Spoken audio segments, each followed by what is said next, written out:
Welcome to the Healthy and Wealthy and Wise podcast with global sales trainer and professional speaker, Lois Kofi.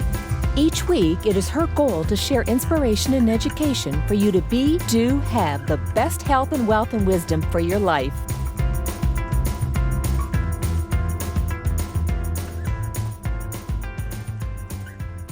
Hey, all right. Hello. Happy Friday, everyone. Welcome back. This is Lois Kofi with another episode of Healthy, Wealthy, and Wise. And I'm super excited to have you guys back here today after my relaunch. And we've just had so much powerful, positive feedback.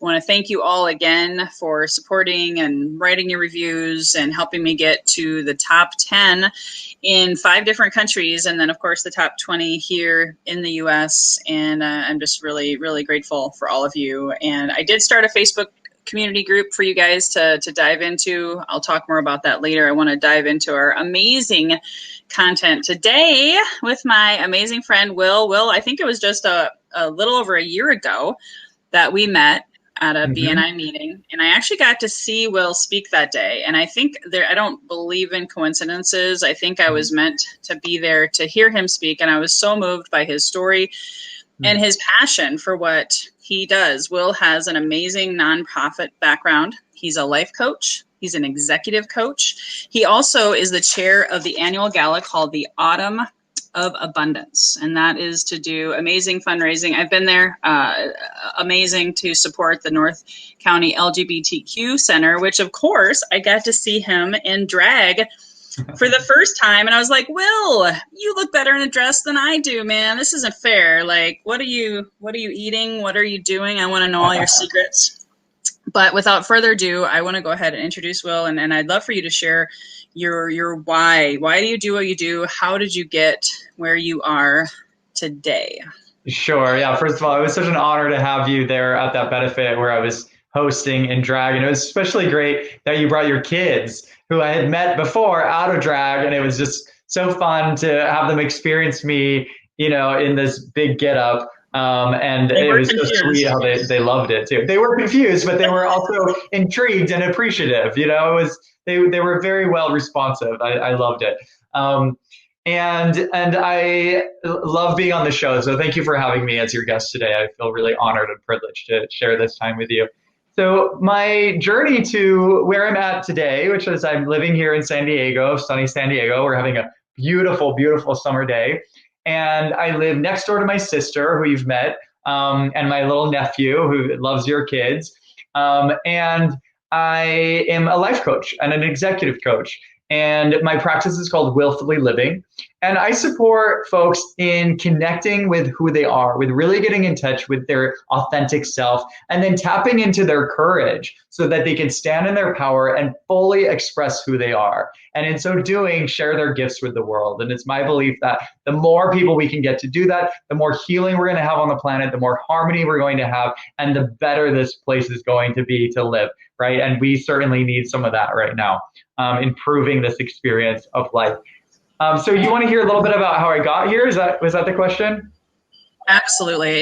Any obstacles you've overcome, because our audience is filled with people who are looking for hope, encouragement, and I know you have an amazing story.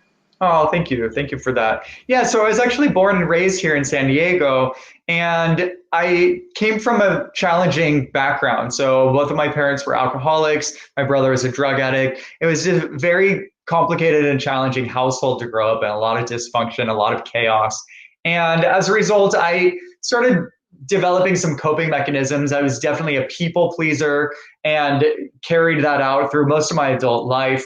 And was very challenged with being in my power, with speaking my truth, with being authentic. I also, on top of all the chaos that comes with alcoholism and drug addiction and other family dysfunctions, I knew that I was gay. And so I was holding on to this sort of shameful secret. It felt shameful at the time anyway. And so growing up during that time was very challenging. And I wasn't able to connect with all of who I am and to step into my highest self until I did the work. But it took me a while before I even realized that I had some work to do, because my people pleasing trait was actually serving me really well. I was excelling. I was, constantly trying to be the best and trying to prove my worth and prove my value and give value and be of service. And I was really motivated to please everyone around me, right? That's how I knew how to create harmony. And so it did serve me well. And I was as you mentioned in my bio, in the nonprofit business. And I sort of climbed my way up the ladder. And eventually I became the executive director of an LGBTQ personal growth retreat center. And previous to that, I started dabbling in personal growth work. And I started realizing that it was up to me to create the life that I wanted to create. And so then this opportunity presented itself for me to serve as a consultant originally for this retreat center. I've been living in New York City for 17 years. And then this retreat center brought me on to help produce an event. This is a retreat center in the middle of the woods. And I was suddenly like, maybe this is what I need. Maybe I need a change of pace. I've been in the Big Apple dealing with, the chaos of the city life, being a drag queen part-time, living my best life, helping these nonprofits, using my people-pleasing skill to excel. And I was started to want something different. And so this opportunity to go support this retreat center felt like a really great new adventure. And so for the first couple of years, I was just consulting for them, and I negotiated a little cabin. So I had this little cabin in the woods at this retreat center. My cabin had no electricity, no plumbing. It was like totally tiny little home.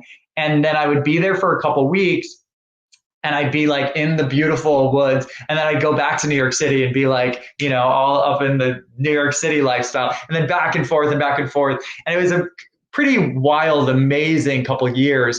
And during that time, I was also experimenting with all these different modalities of healing and personal growth, because it was in my backyard. When I was at the retreat center, I had access to all these incredible teachers who were coming from all over the world and making these offerings. And so I was able to really start to develop my personal growth work and learn about different modalities. And I started to offer my own workshops and my own retreats. I have a master's in applied theater, which is essentially using theater techniques and activities to engage people in dialogue and to address issues that might be getting in the way of them living in harmony and living their best life. So I started using that background to offer my own things and started to develop myself as a facilitator and as a leader in the personal growth space. And then after 2 years doing that wild back and forth piece, that's when the board of directors of the retreat center invited me to serve as their executive director. So I moved there full time, left New York City, upgraded my cabin, but still lived off the grid, and started running this retreat center, which was also a personal growth center as well. It was also an intentional community as well. So all the staff I was working with all lived together and worked together. So as you can imagine, a retreat center, a nonprofit, an intentional community, drama inevitably happens, And so I was still trying to use my people-pleasing skills, and it was not working.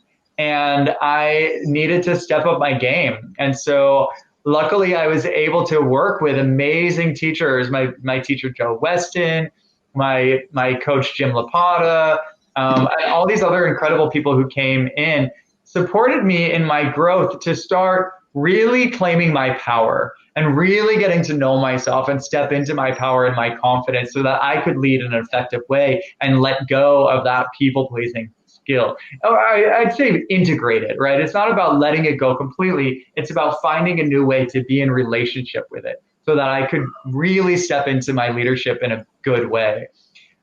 Then I started working with a life coach myself, who helped me in that process as well. Then we had an opportunity to bring this amazing guy. His name's Damien Goldvarg. He's the former International Coaches Federation, ICF president. And he is just a champion coach. And he came up to lead the first ever coaches training program for LGBTQ coaching. So specifically for coaching LGBTQ folks. And it was really an honor to have him and to be launching this program at the retreat center. And he said, listen, we've got an extra spot. In order to make our numbers work, I'm wondering if you would like to take it. Because even if you never become a coach, it'll be great in your executive career. And I said, yeah, I guess I'll check it out. I thought of like retiring as a life coach someday, but I didn't really think it was the time to do it at this present moment. So I did it, and I realized that I loved it. I realized I was good at it. And I started doing it sort of on the side. So I was still consulting for nonprofits. I was still, running this retreat center. I came back to San Diego, kept it on the side, and then I started realizing, no, this is really where I want to put my time.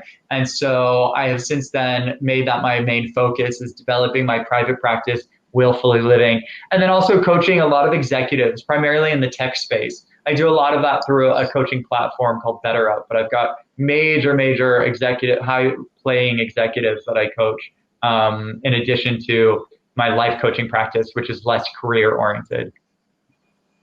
Wow, there's so much in there. You've overcome a lot and have grown so much and so much. I mean, I trust you implicitly because you're just authentic. I mean, our kids have spent time with you on weekends and you're just such a great spirit. How did you figure out?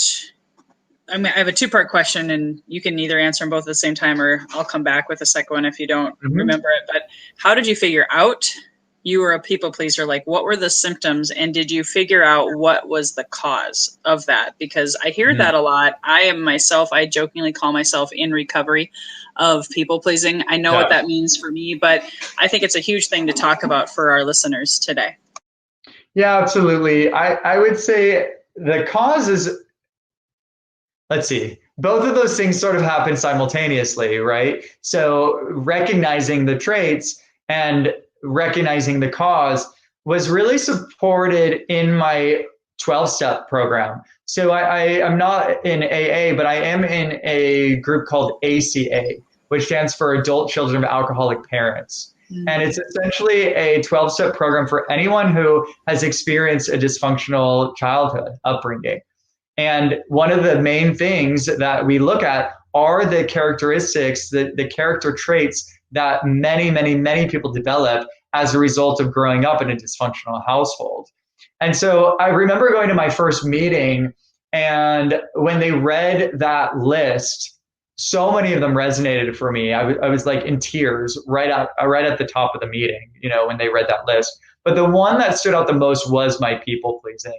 And so I started bringing a lot of mindfulness to my choices and my decisions and the way I was moving through the world, because it was being done in a pattern. It was a habit. It was a default mode, right? So I was constantly people pleasing, and it was influencing the way I was making choices and the way I was navigating, and I wasn't aware of it, right? So having that highlighted during those meetings and during the 12-step process helped me bring mindfulness and awareness to it, so then I could start making new choices. So I could say like, oh, I'm doing that thing again. No, I'm going to make a different choice.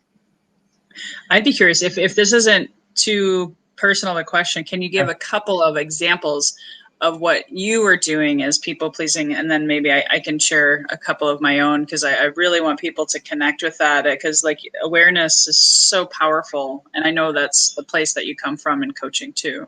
Sure. I mean, I'm not thinking of a very specific dramatic story, but one thing that I had been guilty of was when folks would bitch about something or someone, my immediate response would be to agree and chime in and add to it, right?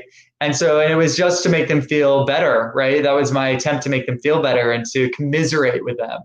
And so even if I didn't agree, even if I thought that, the waiter was actually friendly, right? Who they're like saying was a piece of shit, right? I would lie, essentially. I would not be honest, and I would chime in with them. And I learned in that instance that another choice is to either just hold space to let them do their thing, or to speak my perspective and to find the courage and strength to do that. And the other piece there is like, I later realized that me chiming in didn't make them feel better. It made it worse. It made that negative energy actually grow. It's like adding fuel to a fire, So my thought was, oh, this will make them feel better. And maybe it was satisfying to them in that moment. But especially when it's a negative energy, it just makes it more negative, right? Oh yeah, misery loves company too, right? So it breeds more of that. So because I know for me, having been a people pleaser and growing up in a dysfunctional, not to the extent of but raised by a single dad, having a mentally ill schizophrenic mother, I was all about approval and saying yes to everything. Do you want to volunteer for this? Oh sure, yeah. Do you want to take this leadership role? Oh yeah. Before you know it, I was so stressed out and just exhausted, and then using alcohol or some other coping mechanism to kind of keep me sane. That was my experience with people pleasing, just saying yes to everyone. Yep. 100%. Yeah. And I still fall into that trap sometimes. I mean, the trolling piece for me is I'm also an opportunist who's passionate, who's multi-passionate. And so sometimes it's like, am I leaning into my opportunist, multi-passionate self, or am I defaulting to my people-pleasing self? Right. So it's like questioning that too, like trying to like keep that in check, right? Keep that in balance. 100%. I know there's a lot going on right now in the world. Right. We've had civil unrest, right? Yeah. Well, you and I probably haven't, because we coached. We've been working on ourselves. We've been personally developing ourselves, and we are friends. We keep each other, accountable, just even checking in on one another. But there's a lot of people out there who are experiencing trauma, who are experiencing dysfunction, right? Yeah. Maybe through job loss or decreased income, all of the typical stressors. Do you have any quick tips for our audience today that could help them, even just one thing that they could implement today after listening to this episode that can help them in their lives?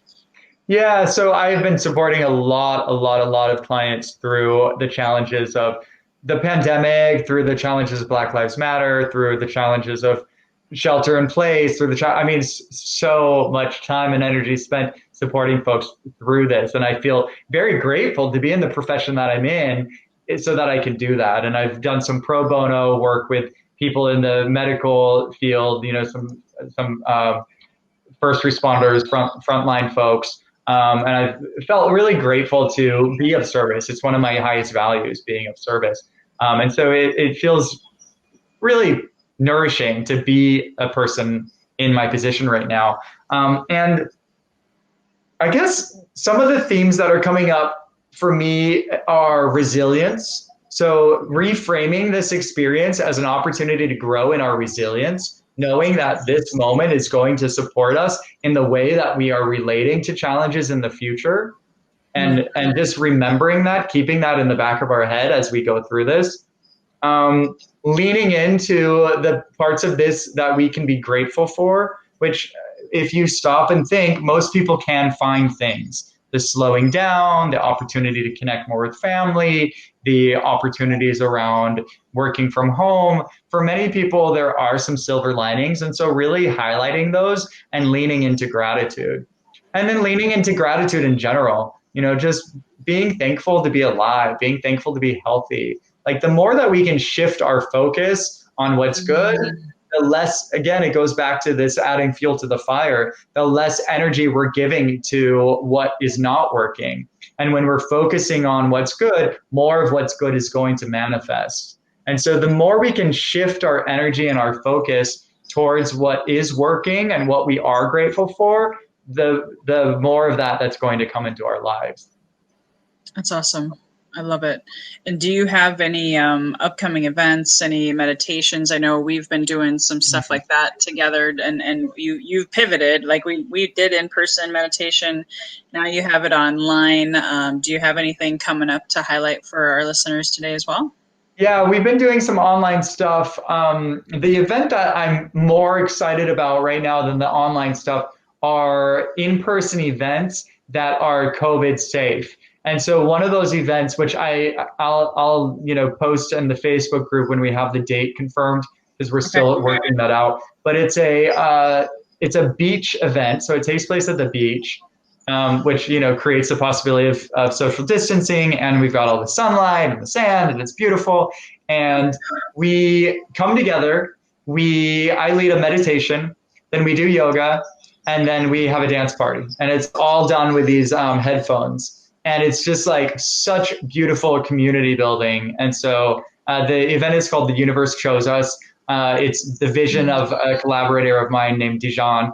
And so he and I will be working on the next one soon. And this next one, I think, is also going to have an ocean advocacy element to it too. We're going to bring in education and ocean conservation advocacy into the event too. So it hits everything. It's like meditation, yoga. Sometimes we do breath work, ocean advocacy, and dance party. What more can you want in an event? I know, and I'm actually, I'm going to put this out there, guys, so you know. And if anybody has any questions on the live broadcast, please type them in. Right now, we're going to probably wrap up in the next 10 minutes or so. So feel free to ask those questions. That's why I continue to do this podcast show live every week, because I want you to have your voice heard. And in that vein, can you give any advice, for those people who are struggling with addiction right now, or maybe they're struggling with the fact that they're gay and maybe they haven't, spoken their truth? You went through, a combination of all of those different things. Is there any hope or encouragement that you can give to people like that right now? Yeah, certainly. And, one of my key demographics that I support are young gay people. I love helping young gay people who are still struggling to feel fully comfortable in their shoes and to feel safe to be their authentic self and express themselves in the world in an honest way. That's a population that I love supporting. And I would suggest that they take advantage of resources. I mean, right now, I think one of the beautiful aspects of our new virtual lives that we're living, which, listen, I don't want it to go on forever, but when we're looking at the silver linings, one of the perks is that there's so many different groups meeting online. So if there's a gay young adult or adult, right, living in some tiny town that doesn't have an LGBT center, that doesn't have support groups, now is a wonderful time for them to connect with these online meetings and to have FaceTime with other folks who might be experiencing the same thing that he might be. And so using those resources, having the courage to actually show up at a meeting and get the wealth of knowledge, experience, and skill share that might be present at that kind of meeting. That's awesome. And because how, I've lost a brother essentially to addiction, and even my own self and my journey of having fear of speaking my voice. That's why I started this podcast out of total fear, and being able to have supportive people like you in my life and being able to share these amazing stories is just a testimony to the importance of, when in doubt, reach out, ask for help. Surround yourself with amazing, awesome people in your tribe, just like Will. And to that point, where can they find you, Will? Other than, I did just post my private Facebook group, guys. It's actually a public group, but you have to get permission to join it. But I'm going to have Will in there, all of my speakers, so you can connect with these amazing, amazing leaders. But in the meantime, where can they find you? And tell us about your free 30-minute consultation. Yeah, wonderful. So my website is Willfully Living. I spell my name with one L, so it's WIL-fullyliving.com.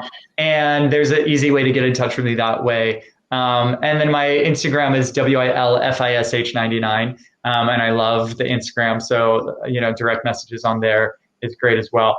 And then my offering today is a half-hour consult, and I call it the Fantastic Future Visioning Consult. And so what we do is we look at the future that you want to create for yourself and the change that you want to make. Coaching, for those who are not familiar with it, is a very future-focused practice. Whereas therapy, we're often looking at the past and how it's impacted us. Coaching is a model where we're looking at the future, and then we are finding anything that might be getting in the way of that. And we're brainstorming how we can get to that future. And then we're starting to take actions. And I'm co-creating that process with my clients and holding them accountable to take the actions that are necessary to get to the future that they want to create for themselves. And so I do like a 30-minute consultation that helps set that up and leaves them with a couple steps. Even if they don't coach with me, they'll have some resources right off the bat. Awesome. Thank you so much for that generous offer. Guys, take advantage of it. I did post his Google link in there where you can request, right? That's where they request. Yeah. They'll fill out a little form and then I'll schedule the time. Mm-hmm. Awesome. And of course, this will be uploaded and to iTunes and always, if you know someone who's struggling, who could benefit from Will's wisdom, please do share this with someone who could really benefit from it right here, right now. Is there anything else, Will, that you would like to share? Since we don't have any questions at this time, feel free to ask me any questions here, guys, if you do. Is there anything else that you feel in your heart you would like to share with our audience today, knowing that there's mostly salespeople, entrepreneurs out there that are wanting to live their best life? Well, I appreciate you asking from my heart. And I guess that would be my response, is to operate from the heart. I think we need more people tapping into their heart power right now. I think that a lot of our problems that we're facing right now have come from too much focus on the brain and navigating this world from a brain space. And so the more that we can start moving into a paradigm that is heart focused, I think we can create more harmony in the world. And so even in sales, even in small business owners, entrepreneurs, when you have decisions to make, when you are taking approaches, to ask your heart, like, what does it think you should do, rather than just using your mind to analyze it, to really check in with this, because it is a powerful, powerful tool. And would you say that a lot of times it's when people aren't listening to their heart, they're stuck in their head, that is when they pretty much create their own demise or their own challenges?